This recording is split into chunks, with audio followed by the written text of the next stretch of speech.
boys holding guns were only 8 years old. But to the African president, bullets fired by children could kill just as effectively. This president was preparing to start a war. He summoned arms dealer Yuri to buy a large supply of weapons. Short on cash, the president paid Yuri with an extremely valuable diamond. After getting paid, Yuri quickly boarded a cargo plane to deliver weapons to Africa. Suddenly, an Interpol fighter jet spotted them. The fighter ordered them to land for inspection immediately.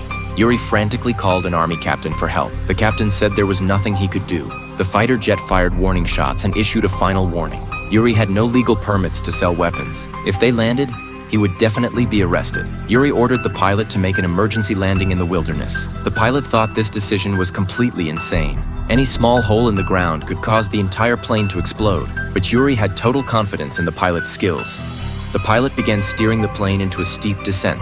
Interpol agents wouldn't risk following and had to turn back. The African villagers below had no idea a plane was heading toward them. When civilians spotted the plane, they scattered quickly. Just as the wheels were about to hit a child, the plane finally stopped. Both pilots fled the scene immediately. They knew Interpol would arrive soon. To dispose of the illegal weapons on board, Yuri opened the cargo doors and announced all weapons would be free to local residents. Hearing free, civilians rushed into the plane to grab everything. What would have taken the crew all day to unload was emptied in 10 minutes by locals. When Interpol arrived, the plane was completely empty.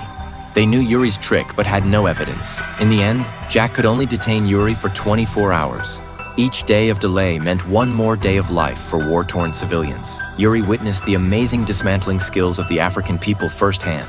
Overnight, the entire aircraft was broken down into parts and carried away.